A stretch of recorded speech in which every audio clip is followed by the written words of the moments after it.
আপনি ভালো আছেন কিভাবে? আমি সবসময় ভালো থাকি, এটা আমি অভ্যস্ত এই লাইফে। দেশে নাই, দেশে যে মানুষরা থাকে না সে কি ভালো থাকে? না, আকাশের পাখি যদি খাঁচা বন্ধ করে সোনার খাঁচা রাখা হয়, সে কি ভালো থাকে? সে যদি ভালো না কখনো। থাকে, আমরা নেই, ভালো তো নাই। আমার দেশ ধ্বংস হয়ে যাচ্ছে, আমি আমার আব্বা আম্মা ভাইয়ার কবর জিয়ারত করতে পারি না। আমার এখন রাজনীতি করব, সংসদ সদস্য হব, মন্ত্রী হব, এমপি হব, আমার কিচ্ছু দরকার নেই। আমার যেটা ইচ্ছা করে এখন, দেশে যাব। 32 নম্বরটা ভেঙে দেওয়া হয়েছে। আমরা বঙ্গবন্ধুর আদর্শের রাজনীতি করেছি। ওখানে যে মন করে স্লোগান দিব জয় বাংলা বলে, জয় বাংলা জয় বঙ্গবন্ধু স্লোগান দিব। এরপরে যাব, আমার আব্বা আম্মা ভাইয়া, আমার দাদা দাদি, ওনাদের কবরটা জিয়ারত করব। এরপরে যদি আল্লাহর হুকুম হয়, আল্লাহ যদি কবুল করেন, আমার সমস্ত বংশে যারা আছেন সবাইকে নিয়ে আল্লাহর ঘরটা জিয়ারত করব।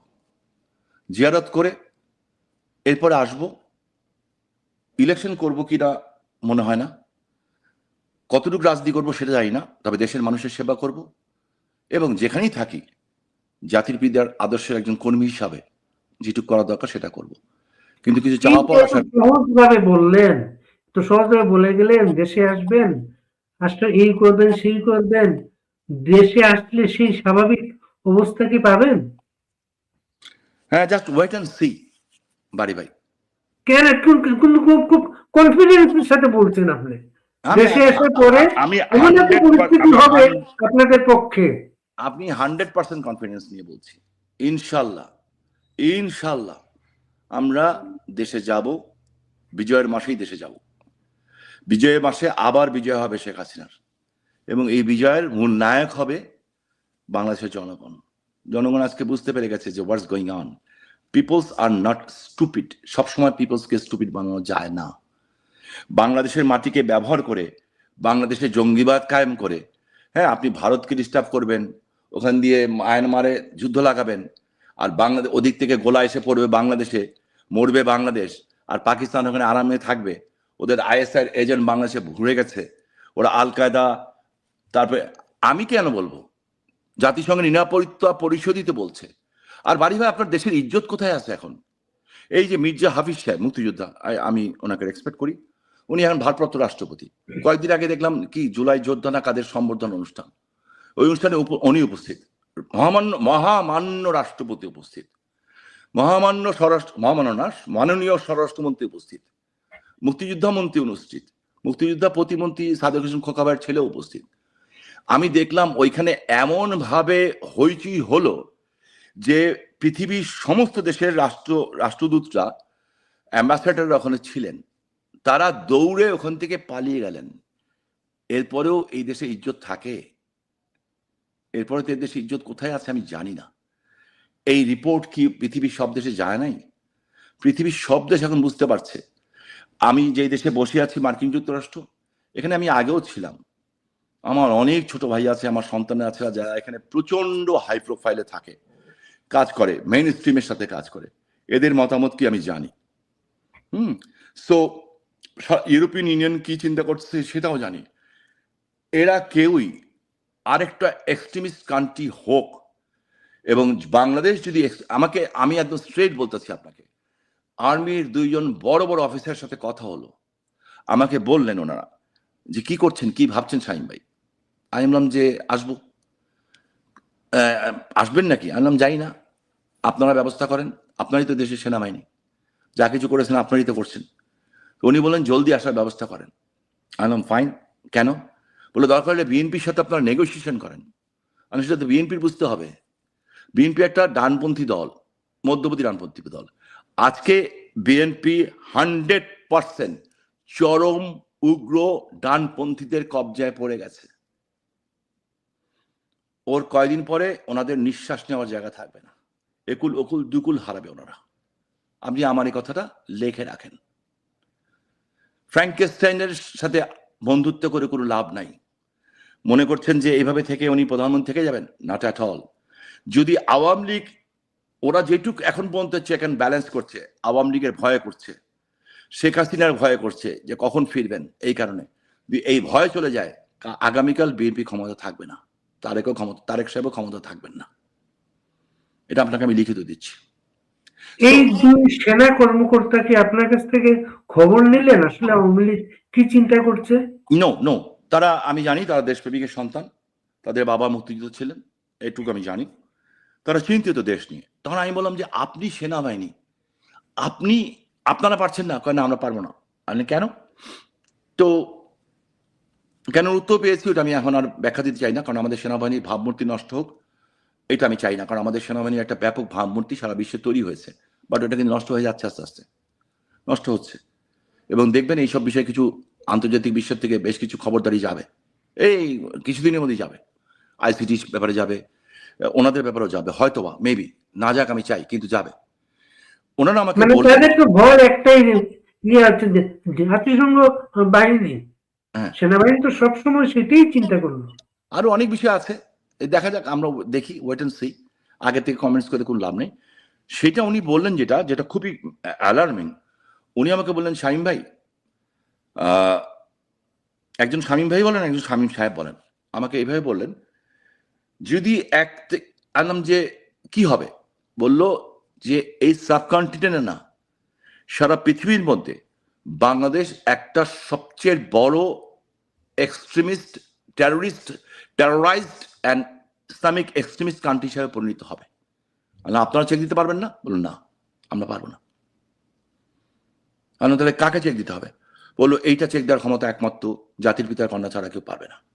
So do something. ওনারা আমাদের সহজ সরল হিসাবে যাচ্ছেন যে বিএনপির সাথে কথা বলেন, হ্যান করেন। তাই না যে আমরা বিএনপির সাথে কথা বলবো কিভাবে? বললো আপনারাই তো বিএনপি ইলেকশন করলেন, অ্যান্ড ইটস দেয়ার ট্রু। আমি করেছি, আমি নিজেও করেছি। আমাদের একটা আদর্শ আছে, আমাদের বাড়ি ঘর সমস্ত কিছু ভেঙেছে বিএনপি, 98% বিএনপির লোকেরা ভেঙেছে, পিছনে জামাত ছিল। হ্যাঁ, সুপ্ত আর গুপ্তর খেলা চলতেছে এখনো, যে কারা ওদের ভিতরে সুপ্ত আর কারা গুপ্ত আমি জানি না। বাট যখন আদর্শিক প্রশ্ন এসছে, জাতির পিতার কন্যা শেখ হাসিনা একটা কথা বলেছিলেন একটা বক্তব্যে, যারা আমরা বুঝদার আমরা বুঝে নিয়েছিলাম, স্বাধীনতা বিরোধী শক্তি যাতে ক্ষমতা আসতে না পারে। তখন ভোট হয়েছে না ভোট হয়নি এটা ব্যাপার না, কিন্তু এর ভিতরেও কিন্তু সমীকরণ ছিল। আমার এলাকাতে প্রথম চুরি ধরা পড়েছে, আমার এলাকায় নারায়ণগঞ্জ 3 আর 4 ওটাকে কেটে দিয়ে 2টো করা হয়েছে। নারায়ণগঞ্জ 3-এর যিনি এমপি ক্যান্ডিডেট, যে মান্নান নাম ওনার, গোদনাইল ধনকুণ্ডা স্কুল, বিকাল 5:30 পৌনে 6টার মধ্যে জামাত ইসলামের আমির ওখানে ঢুকে ভোট কাটা শুরু করেছিল। খবর কিন্তু বিএনপি পায়নি, আমি পেয়েছি, সাথে সাথে জানিয়েছি তাদের, এবং জার্নালিস্ট পাঠিয়েছি, ধরাও পড়েছে হাতে হাতে, ভিডিও ফুটেজ এসেছে। আমরা কেন চেয়েছি? আমরা মনে করেছি ওকে ফাইন, বিএনপি একটা মধ্যপন্থা অবলম্বন করে, ডানপন্থী কিন্তু মধ্যপন্থা আন্দোলন করে, অন্তপক্ষে ইয়ে করবে না। হ্যাঁ, বিএনপির সময় অস্ত্রপতি জাহাজ এসছে, বাট এরা ইসলামিক এক্সট্রিমিস্ট না, কিংবা আমার দেশকে ব্যবহার করে অন্য দেশে তারা লস্করে তৈয়বা কিংবা আল কায়দা পাঠাবে না। এইটাই আমাদের একটা ধারণা ছিল, কিন্তু আমার মনে হচ্ছে এখন তারা তাদের হাতে বন্দী হয়ে গেছে। এই যদি বন্দী হয়ে যায়, তারা আপনাদের সাথে বিট্রে করলো, আইন পাস করলো, হ্যাঁ, বিট্রে করে আবার বিলও পাস করলো, সবই করতেছে। তো দ্যাটস ফাইন, ওনারা যা কিছু করার করুক। So actually betrayer is always betrayer, once a betrayer is always betrayer. তো কোনো একটা পর্যায়ে আলোচনা দরকার, তাই তো? জি জি জি, আলোচনা তো উচিত ছিল। আমরা তো ভেবেছিলাম যে তারা আলোচনা করবে, আলোচনা না করে আমাদের নামে একের পর এক মামলা দিয়ে যাচ্ছে। বাড়ি ভাই, আপনার মাধ্যমে বলতে চাই, যারা আমাদের নামে মামলা দিচ্ছেন এবং দিয়েছেন, আইসিসিতে যে মিথ্যা সাক্ষী দিয়েছেন, আমি লতে সারা বাংলাদেশে 6ষ্ঠ স্থান অধিকার করেছিলাম, আইন আমি খুব ভালো বুঝি। সো মিথ্যা সাক্ষী দেওয়া এবং মিথ্যা মামলা করা এটাও কিন্তু একটা চরম অপরাধ। যাদের কথায় আপনারা মামলা দিয়েছেন এবং যাদের কথায় যে মামলা সাক্ষী দিচ্ছেন, পরে বলবেন ভাই আমরা কিছু জানতাম না, আপনাদের কিন্তু ফেস করতে হবে এটা, because we have all the proof, audio video সব কিছুর প্রুফ আছে, কে কোথায় কখন ছিলাম। এর বেশি কিছু বলবো না। সো যাই কিছু করেন, একটা জিনিস মাথায় রাখবেন, nothing is permanent in this world. কিচ্ছু পার্মানেন্ট না, আমরাও না, একমাত্র মৃত্যু ছাড়া কিচ্ছু পার্মানেন্ট না। দুজন সেনা কর্মকর্তার সাথে আপনি আলোচনার কথা বলে আর কাদের সাথে আলাপ হয়? আলাপ অনেক মানুষের সাথে হয়, সব কথা আর বলা যায় না ভাইজান, অনেকের সাথে আলাপ হয়, বিএনপির লোকদের সাথেও আলোচনা হয়। বিএনপি কি সবাই স্যাটিসফাইড? না, সবাই স্যাটিসফাইড না। যেমন আমি একটা কথা বলি যে বিএনপি যে সবাই স্যাটিসফাইড না, ছোট্ট একটা উদাহরণ দিই। হ্যাঁ, আমি জানি আমাকে এটা কাভার দেওয়ার জন্য সে হয়তো আমার কালকে আমার বিরুদ্ধে হয়তো উত্তর দিতেও পারে, ছোট মানুষ, বাচ্চা মানুষ, আমি ওর নামটা জানি না, ভুলে গেছি, বাট ওনার বাবাকে আমি খুব সম্মান করতাম, সাদেক হোসেন খোকা সাহেব ছেলে, ওদের সম্ভবত কিছু একটা প্রতিমন্ত্রী হবে মনে হয়, মুক্তিযুদ্ধ, আমি জানি না ঠিক, মুক্তিযুদ্ধ বিষয়ক প্রতিমন্ত্রী। তাহলে হ্যাঁ তাই হবে। ওই যে যেদিন ওই যে রাষ্ট্রপতিকে বেইজ্জত করে সব অনুষ্ঠান বন্ধ করে দেওয়া হলো, স্বরাষ্ট্রমন্ত্রীকে বেইজ্জত করা হলো, আমি দেখলাম মুক্তিযুদ্ধের রক্ত কিন্তু মুক্তিযুদ্ধের রক্ত, সে কিন্তু ঠিক খেপে গেছিল, খেপে যে মাইকে সে যে কিন্তু ডাইরেক্টলি বলেছিল কিসের জুলাই যোদ্ধা, কি অবদান আপনাদের, রীতিমতো সে খেপে গেছিল, ছোট মানুষ, বয়স কম, এবং ধমকও দিয়েছিল। পরে আরো হয়েছে, শুরু হয়ে গেল, পরে তাকে সরিয়ে দিলে সালাউদ্দিন সাহেব গেল, শরীরে মুক্তিযুদ্ধ রক্ত আছে তো মানতে পারে না। তো এই বিএনপির ভিতরে তো আছে, এরকম লোকও আছে, তাদের সাথেও কথা হয়, আমার মনে হয় তারাও স্যাটিসফাই না, তারাও বুঝতে পারছে। আর যেইভাবে বিএনপির মানে ছোটখাটো নেতার থেকে বড় নেতারা দেখতেছি যে বেশ কিছু দেশের নাম আমি বলতে পারি, হ্যাঁ, মালয়েশিয়া, থাইল্যান্ড, দুবাই, এই সমস্ত জায়গায় যাতায়াত করছেন, আবার জিনিস আনছেন আর জিনিস ফেলে দিয়ে যাচ্ছেন, রেখে যাচ্ছেন সবকিছু। আমার তো মনে হচ্ছে যে তারা বুঝতে পারছেন যে বেশি দিন নাই। সো আমি আর আরেকটা জিনিস কি, ডক্টর ইউনূস রাষ্ট্রপতি হবেন এরকম একটা ধারণা অনেকের ছিল, এরকম একটা নেগোসিয়েশনও ছিল, তারেক রহমান প্রধানমন্ত্রী, ইউনূস রাষ্ট্রপতি। তো এই জায়গায় আমি বিএনপিকে ধন্যবাদ দিতে চাই যে অন্তপক্ষে যেই লোকটা দেশটাকে একেবারে ধ্বংসের দান প্রান্তে নিয়ে গেছেন, না গর্তে ফেলে দিয়েছেন অলরেডি, হ্যাঁ, যার কারণে হাজার হাজার বাচ্চা মারা গেছে, যে আমাদের দেশটাকে একটা জঙ্গি রাষ্ট্রে পরিণত করে দিয়ে গেছে অলরেডি, তাদের এন্ট্রেন্স দিয়ে দিয়েছে, তাকে রাষ্ট্রপতি বানান নাই, এই জন্য ধন্যবাদ। কিন্তু you have to pay for this, ওনাদেরকে কিন্তু এই জন্য পে করতে হবে, অ্যান্ড ওয়েট অ্যান্ড সি। আর আমাদেরও যারা আছেন আওয়ামী লীগের নেতাকর্মী, তাদের উদ্দেশ্যে বলতে চাই, আমাদের এনিমি কিন্তু একটা না, আমাদের এনিমি ট্রাইঙ্গুনাল, আমাদের অনেকগুলি শক্তির সাথে একসাথে লড়াই করতে হবে, এবং আমরা লড়াই করব। বাড়ি ভাই, আপনি নিশ্চিত থাকেন, আমি বাঁচি আর মরি, আমি যদি চলেও যাই, হায়াতের তো আপনার কোনো ঠিক দীর্ঘ নাই। রাজনৈতিক অভিজ্ঞতায়, শামীম ওসমান, দীর্ঘ রাজনৈতিক অভিজ্ঞতায় নতুন একটা আওয়ামী লীগ দেখেন এখন মাঠে? নতুন আওয়ামী লীগ, নতুন একটা নিউ ব্লাড, এমন সব নিউ ব্লাড এরা আগে কোনদিন হয়তো আওয়ামী লীগ করে না, তারা জান প্রাণ দিয়ে। অবভিয়াসলি এখন অনেকে এগিয়ে আসছে, যারা মানে টু বি অনেস্টলি সবাইকে আমি মানে ওইভাবে নামও জানি না, and they are taking all the risk. কেন? তারা দেশকে ভালোবাসে। কেন? তারা বঙ্গবন্ধুকে ভালোবাসে। কেন? তারা নিজেকে ভালোবাসে। কেন? তারা জাতির পিতার কন্যাকে ভালোবাসে। আমরা চাই আগামী নেতৃত্ব, আগামী দিনের নেতৃত্ব তাদের হাতে যাক, আমরা এটা চাই, আমি চাই অন্তপক্ষে।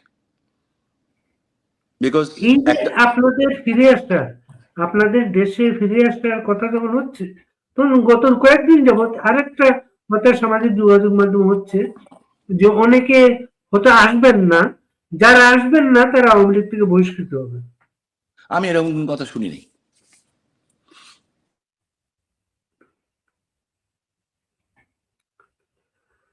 আমরা শামীম ওসমানের সংযোগটা একটু অপেক্ষা করছি, আমরা চমৎকার একটা আড্ডা দিচ্ছি, বাংলাদেশের খুবই আলোচিত একটা মানুষ শামীম ওসমান, আমরা তার সঙ্গে কথা বলছি।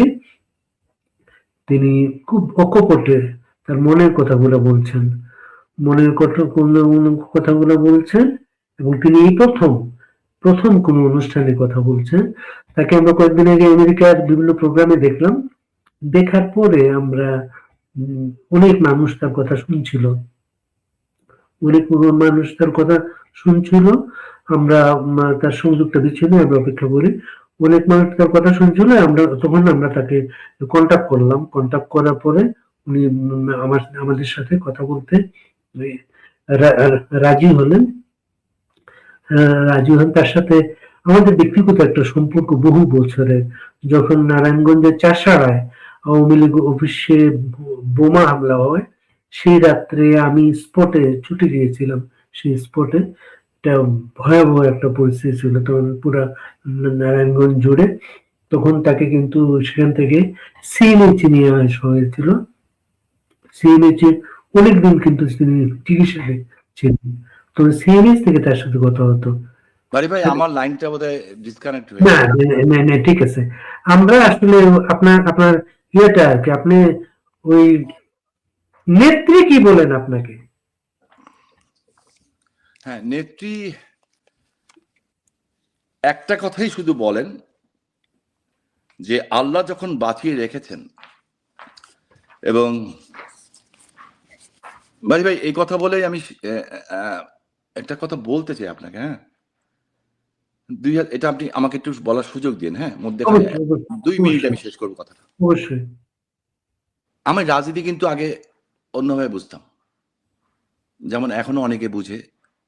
হ্যাঁ, আমিও বুঝতাম তেমন ভাবে। রাজনীতি মানে নাম হবে, নেতা হব, এমপি হবে, মন্ত্রী হবে, পার্টি সেক্রেটারি হব, প্রেসিডেন্ট হব। আমাকে আমার নেত্রী 2 বার মন্ত্রী দিয়েছেন, আমি হইনি। আমাকে ছাত্রলীগের জেনারেল সেক্রেটারি বানিয়েছেন, আমি দেওয়াল টপকে পালিয়ে গেছিলাম, হইনি। হ্যাঁ, এটা কবে এটা? যখন অসীমদা হয়েছিল ছাত্রলীগের সেক্রেটারি তখন। আচ্ছা। হ্যাঁ, সুলতান ভাই নিয়ে গেছিলেন।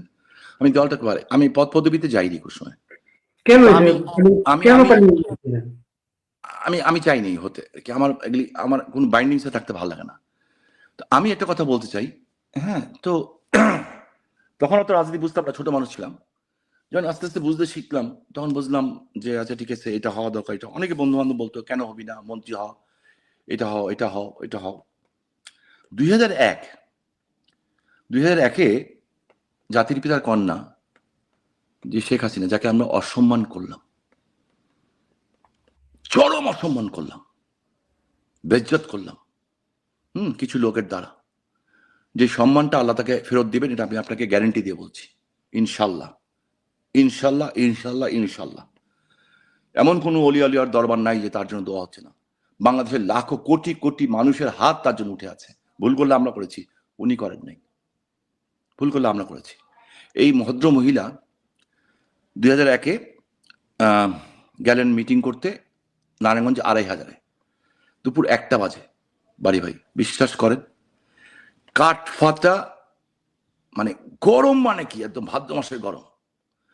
আমি যখন জেলা আওয়ামী লীগের সেক্রেটারি, মাইক কন্ট্যাক্ট করছি, উনি বক্তব্য দিলেন, শেষ করলে আমি একদম তখন অলরেডি গোপালগঞ্জে 75 কেজির ওজনের যে বোমা সেটা পাওয়া গেছিল। তো সবাই ওনার নিরাপত্তা নিয়ে খুবই অরিড।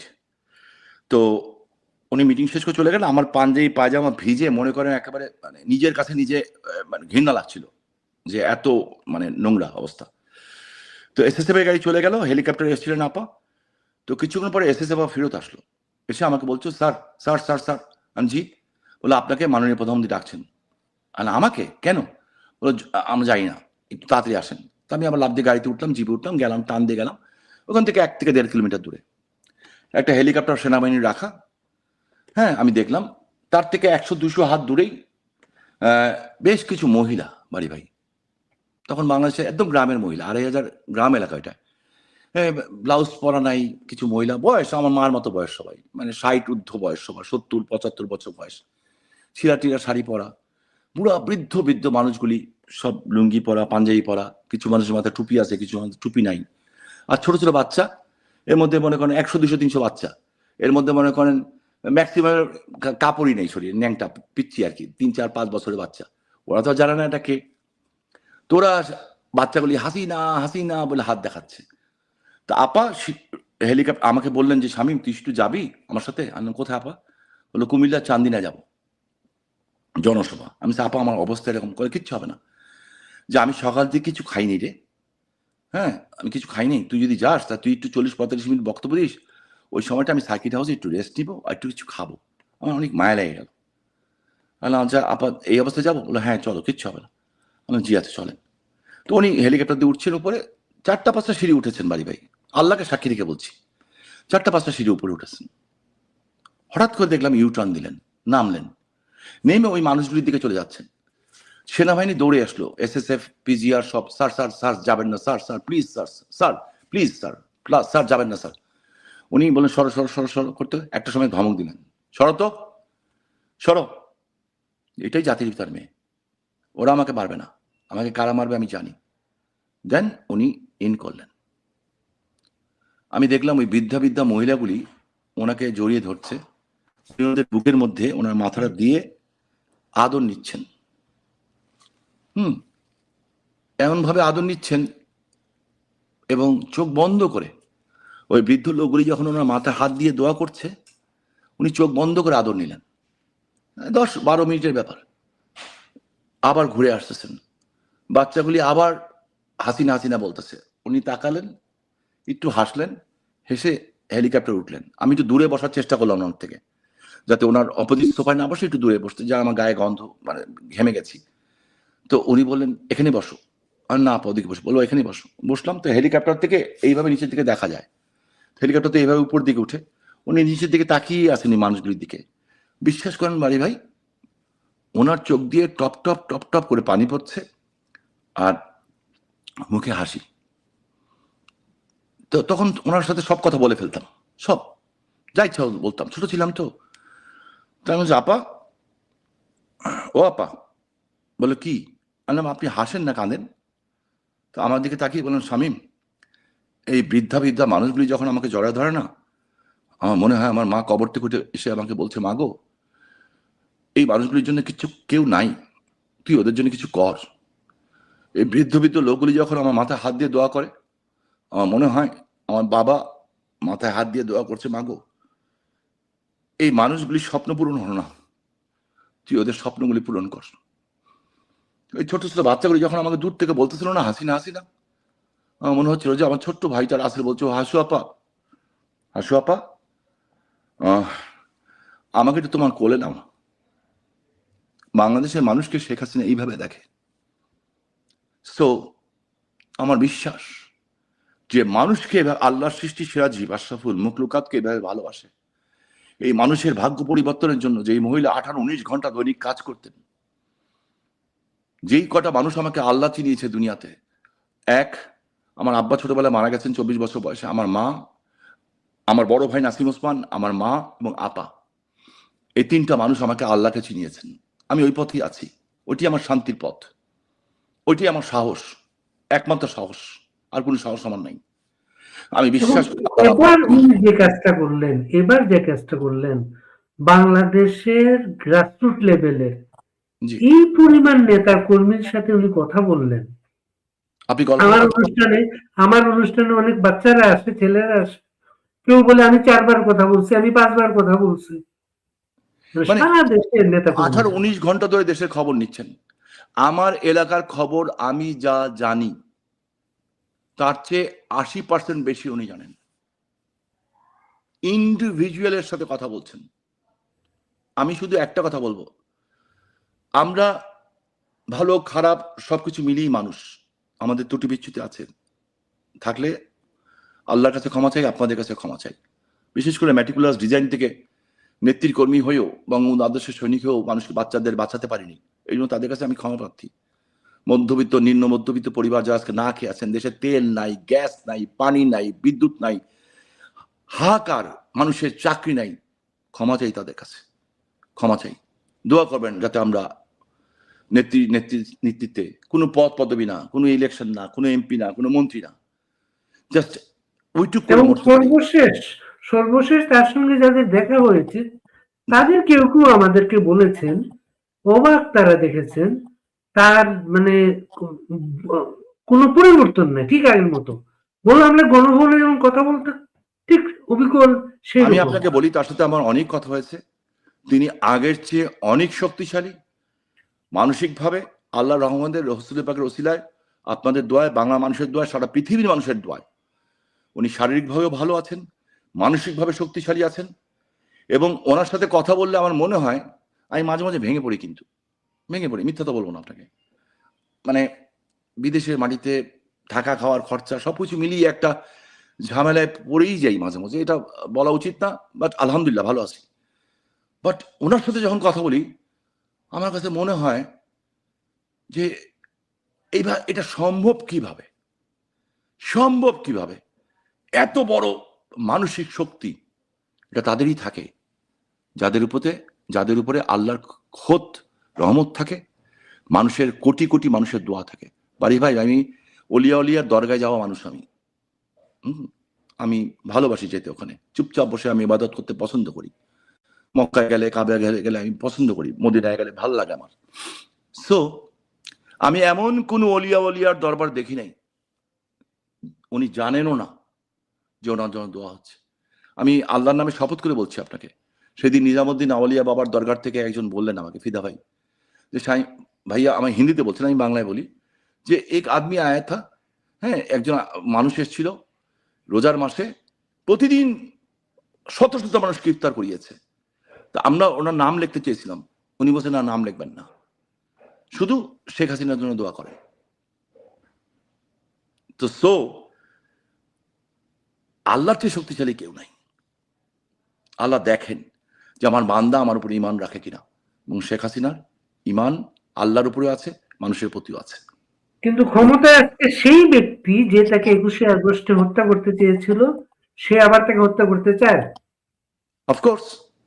অফকোর্স আমরা দেখি কি হয়, একটু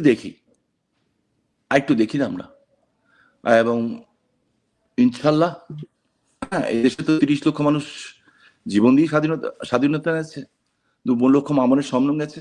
হয়তো আমি থাকবো না বাড়ি ভাই, হয়তো আপনার সাথে রেকর্ড থাকবে আমার, হয়তো দেখা যাবে দেশে কোথাও আমি হয়তো পড়ে আছি, মরে আছি, কিংবা আমার কবর দেওয়া হচ্ছে না, বাট জিতবো আমরা অবশ্যই ইনশাল্লাহ, এটুকু আপনি নিশ্চিত থাকেন। এই আত্মবিশ্বাসের কারণটা কি? জি, এই আত্মবিশ্বাসের কারণটা কি? বিকজ আমরা অন্যায় করিনি, অন্যায় ওরা করছে। ওরা আমাদের দেশে জঙ্গিবাদ বানাচ্ছে, ওরা আমাদের দেশের মানুষকে আজকে না খাইয়ে রেখেছে, ওরা আমাদের দেশকে কোথায় চলে গেছে, আমাদের জিডিপি 8 আজকে 3-তে নিয়ে গেছে, 3-3.5 চলে গেছে। এবং প্রতিদিন যখন কিছু পারে না, বিদ্যুৎ নাই, গ্যাস নাই, দোষ দিয়ে দেশে গেছে না। হ্যাঁ, 2 বছর আগে লোডশেডিং শব্দই তো মানুষ ভুলে গেছিল, লোডশেডিং কাকে বলে সেটাই ভুলে গেছিল। ফ্যাক্টরি বন্ধ, গার্মেন্টস বন্ধ, কোটি কোটি লেবার বন্ধ, আমার এলাকা তো গার্মেন্টস ফ্যাক্টরি হাজার বন্ধ। সো দেখি আল্লাহ কি নির্দেশ দিয়ে দেন এবং জনগণ কি করে, আমরা জনগণের হুকুমেই চলবো ইনশাল্লাহ। আপনি আগে আসবেন না পরে আসবেন, না একসাথে আসবেন? যেদিন রিজিক আছে সেদিন চলে যাব, ইচ্ছা তো আগে যাওয়ার। যা কিছু করবো নেত্রীর নির্দেশে করব। She is my leader, she is my captain, I am her soldier. উনি আমার অধিনায়ক, উনি যা বলবেন, এবং সবচেয়ে বড় কথা, শি ইজ মাই মাদার, সে আমার মা হয়, মা হিসাবে যা নির্দেশ দিবে আমরা সেটাই করব ইনশাল্লাহ। আমরা আজকে শেষ করবো শামীম ভাই, অনেক সময় নিলাম আপনার। আপনি একটু আপনার নেতা কর্মীদের উদ্দেশ্যে যদি আর কিছু বলতে চান, নেত্রীর উদ্দেশ্যে যদি বলতে চান, আপনি বলতে পারেন। শুধু বলবো, এটা একটা যুদ্ধ হচ্ছে, 71-এর চেয়েও কঠিন যুদ্ধ মানে কৌশল, নিজেকে সেফ রাখেন, বুদ্ধি খাটান, প্রস্তুত হন, ফিজিক্যালি ফিট থাকেন, টাইম ইজ কামিং ইনশাল্লাহ। জয় আমাদের হবেই, জয় বাংলা, জয় বঙ্গবন্ধু, এবং বাংলাদেশ 30 লক্ষ শহীদের রক্তের বিনিময়ে যে বাংলাদেশ পেয়েছি, 2 লক্ষ মা বোনের বিনিময়ে যে বাংলাদেশ পেয়েছি, সেই বাংলাদেশে যে এখন আজকে 32 নম্বরে যাওয়ার কারণে 2টা মেয়ের গায়ে হাত দেওয়া হয়, একটা ছেলে যখন 32 নম্বরে যাওয়ার পরে তাকে বেধড়ক মারা হয়, চিনে রাখুন, যার এলাকায় যে জুলুম করছে, চিনে রাখুন, সবাই আইনের আওতায় আসবে এবং আইনের মাধ্যমেই তাদের বিচার হবে। আর যারা বিচারপতি, তাদের উদ্দেশ্যে বলবো, আপনারা বিচারক, সবচেয়ে বড় বিচারক কিন্তু উপরে বসে আছেন আল্লাহ সুবহানাহু ওয়া তাআলা। Everybody have to die, everybody, সবাইকে একদিন মরতে হবে, স্বাভাবিক অস্বাভাবিক যেটি হোক না, মরতে কিন্তু হবে। সো অন্যায় করেন না। লক্ষ লক্ষ নেতাকর্মী আওয়ামী লীগের জেলখানায় পড়ে আছে, 25 লক্ষ মানুষের মামলা হয়েছে, আমাদের নেতারা মৃত্যুবরণ করছেন হাতে হ্যান্ডকাপ পরা অবস্থায়। আমাদের হুমায়ুন ভাইয়ের মতো লোক, নরসিংদীর বীর মুক্তিযোদ্ধা, হ্যাঁ, মরে গেছেন হাতে হ্যান্ডকাপ পরা অবস্থায়। বাচ্চা মারা যাচ্ছে, জেলখানার গেটে নিয়ে বাচ্চাকে দেখতে হচ্ছে। জুলুমের একটা শেষ আছে, জালেম জুলুম বন্ধ করেন, নাহলে আল্লাহ সহ্য করবে না।